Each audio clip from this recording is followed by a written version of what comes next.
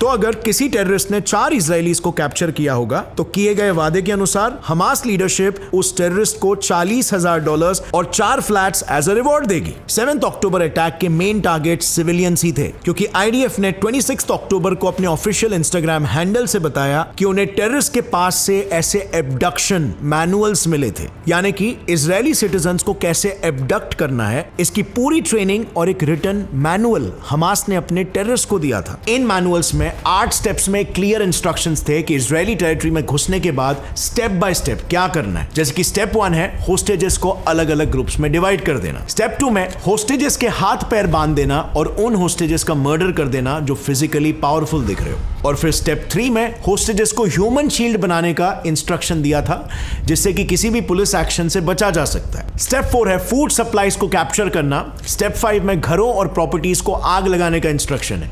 Step 6 और step 7 है communication से रिलेटेड, जिसमें लाइव ब्रॉडकास्ट के लिए इंस्ट्रक्शंस दिए गए हैं। और लास्ट 8th स्टेप में टेररिस्ट को किसी भी तरह के नेगोशिएशंस में शामिल होने से साफ साफ मना किया था। अब इन्हीं 8 इंस्ट्रक्शंस को फॉलो करते हुए हमास मिलिटेंट्स ने 200 प्लस इजरायलीज को किडनैप किया और गाजा स्ट्रिप ले गए। अब फ्रेंड्स, अब आता है इस पूरे बुक का सबसे मुख्य पॉइंट, सन ऑफ हमास का सबसे मुख्य पॉइंट। और इसे मुसाब ने अपने एक इंटरव्यू में भी कहा था कि हमें पैलेस्टीनियन कॉज और हमास के कॉज में डिफरेंस करना होगा। यानी कि उनके अनुसार हमास कॉज कभी भी पैलेस्टीनियन लोगों को रिप्रेजेंट नहीं कर सकता। 2007 में हमास को पावर देने के पीछे लोगों की बस यही सोच रही थी कि उनकी लाइफ बेहतर हो। जैसे कि मैंने अपने पिछले वीडियोस में भी कहा है कि लोगों को लड़ाई झगड़ा वॉर नहीं चाहिए, उन्हें बस एक अच्छी जिंदगी चाहिए। लेकिन आज वहां पर स्थिति कुछ ऐसी हो गई है कि पैलेस्टीनियंस की लाइफ बद से बदतर हो चुकी है। उनके अनुसार गाजा के लोगों की हालत हमास रेजिम में सुधरी नहीं है, बल्कि वर्स हो चुकी है। इनफैक्ट हमास के इस अटैक से पहले ही इजराइल का और पैलेस्टीनियन अथॉरिटी का एक सुलह होने वाला था, जो कि हमेशा के लिए वंस एंड फॉर ऑल पूरे मिडिल ईस्ट में पीस लेकर आता था। लेकिन हमास के इस अटैक से वापस से पूरे एफर्ट्स पर पानी फिर गया। It's kind of like Hamas चाहता ही नहीं है कि ये डिस्ट्रक्शन कभी खत्म हो मिडिल ईस्ट से, बिकॉज अल्टीमेटली जब तक डिस्ट्रक्शन है तब तक उनका वजूद भी रहेगा। एंड वंस अगेन ये सब के बीच में पिसरा कौन है? आम इंसान, आम पैलेस्टीनियन, जो कि बस सिर्फ एक अच्छी जिंदगी जीना चाहता है। अब फ्रेंड्स, इस इजराइल हमास वॉर में विक्टिम सिर्फ गाजा सिटीजन ही नहीं है, बल्कि इसका इंपैक्ट इंडिया पर भी पड़ेगा, जिसका बड़ा रीजन है इस्लामिक कंट्रीज के डबल स्टैंडर्ड। अब वो कैसे, ये ऑलरेडी मैंने डिटेल में इस वीडियो में कवर किया है। I highly suggest you watch out this video, ताकि आपको पूरा मिडिल ईस्ट का डायनामिक भी समझ में आने लगेगा कि इजराइल हमास वॉर में मिडिल ईस्ट के क्या स्टेक्स है। और अगर इस वीडियो से आपको कुछ भी नया सीखने मिला, एक लाइक जरूर ठोकना। गौरव ठाकुर चैनल को सब्सक्राइब कर लो और बेल नोटिफिकेशन दबाओ, ताकि ऐसे ही इंटरेस्टिंग और अनपॉपुलर ओपिनियंस मगर ट्रूथ आप तक मैं पहुंचाते रह सकूं। और हाँ फ्रेंड्स, अगर इस दिवाली आप भी एक हाई पेइंग जॉब से अपने करियर को टेक ऑफ करना चाहते हो, तो don't forget to use my coupon code GET27 to get 27% discount on data analyst courses with job assistance. Link is in the description. See you next time. Till then, as always, stay curious, keep learning and keep growing. जय हिंद।